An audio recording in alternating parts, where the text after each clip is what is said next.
My friend Hamilton's given me some hats to try on. What do you think? Do you think it suits me? Let me read you a story about Hamilton's hats. Hamilton's hats.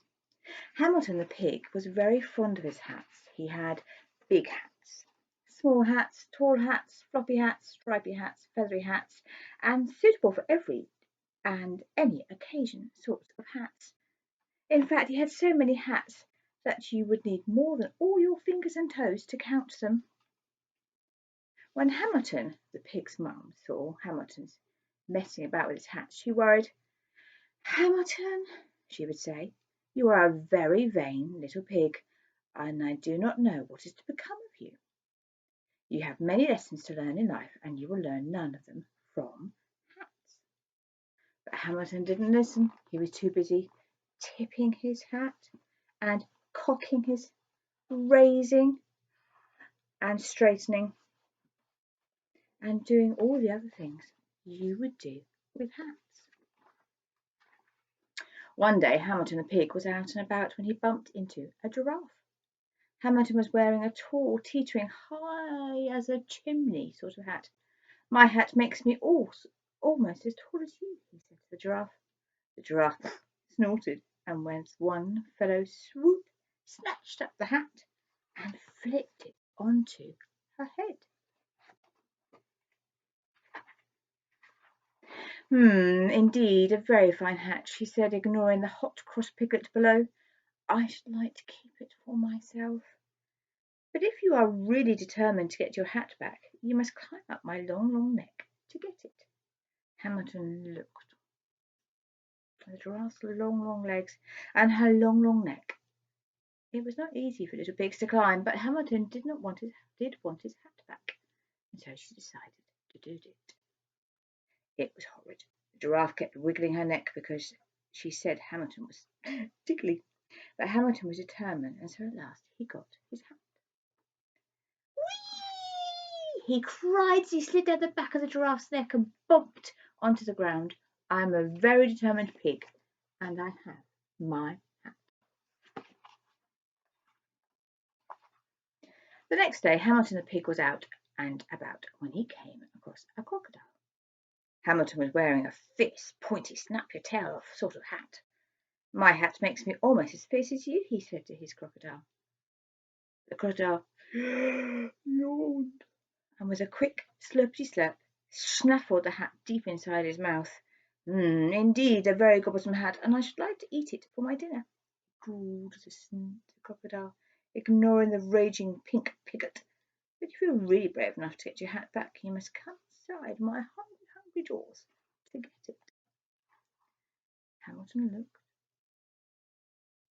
at the crocodile's hungry jaws and his hungry smile. It is not easy for little pigs to jump inside a crocodile's mouth, but Hamilton did want his hat back, and so he decided to do it. It was terrifying. The crocodile kept licking his lips because he said Hamilton was so tasty. But Hamilton was brave, and so at last he got his hat. "Hurrah!" he shouted as he leapt off the crocodile's tongue and ran off as fast as he could. "I am a very determined and brave pig, and I have my hat." The next day Hamilton the pig was out and about when he met a band of monkeys. Hamilton was wearing a round, bouncy, let's play catch sort of hat. "My hat makes me almost as playful as you," he said to the band of monkeys. The monkeys laughed, and with a quick flick of the tail, one monkey swiped the hat and threw it to his friends. "Indeed, a very fun hat. We should play with it every day," cried the monkeys, ignoring the angry piggy in the middle. "But if you are patient, you can have it back when we are finished." Hamilton watched the monkeys throw his hat high into the sky. It's not easy for little pigs to be patient, but Hamilton did want his hat back, and so he decided to do it. Poor Hamilton. It was boring. The monkeys played for hours because they said it was such fun teasing Hamilton. But Hamilton was patient, and so in the end he got his hat. At last he sighed as he said goodbye to the monkeys and plodded off.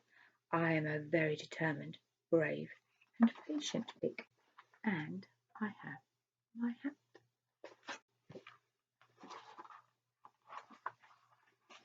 The next day it was cold. Hamilton the pig was out and about as usual when he spied a teeny weeny mouse. Hamilton was wearing a soft, teeny, let's cuddle up sort of hat. My hat makes me almost as small as you, he said to the mouse. Tiny mouse sniffed and looked at the hat. A slow, miserable tear rolled down her cheek. What's the matter? Asked Hamilton. I'm cold and I have no mouse or house to live in. Your hat looks so cuddly and warm, it'd be just the thing to curl up inside on a winter's night.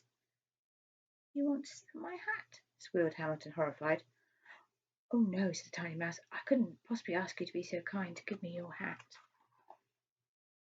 Hamilton looked at the mouse as she limped unhappily away. Not easy for little pigs to be generous, and Hamilton did not want to give his hat away, but he decided to do it. It was nice. The mouse kept shaking his hand and saying thank you, because she said Hamilton was so kind. Ah, said Hamilton, I am a very determined, brave, patient, and kind pig, but I have no hat. So happy, hungry, and hatless, Hamilton the pig arrived home and set to work on a new and very special hat. And there he is in the picture making a hat. And if you can see, it's got some of the characters. There's a giraffe there, and the monkey, and the crocodile.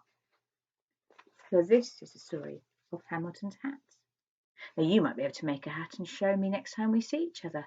But until then, bye-bye.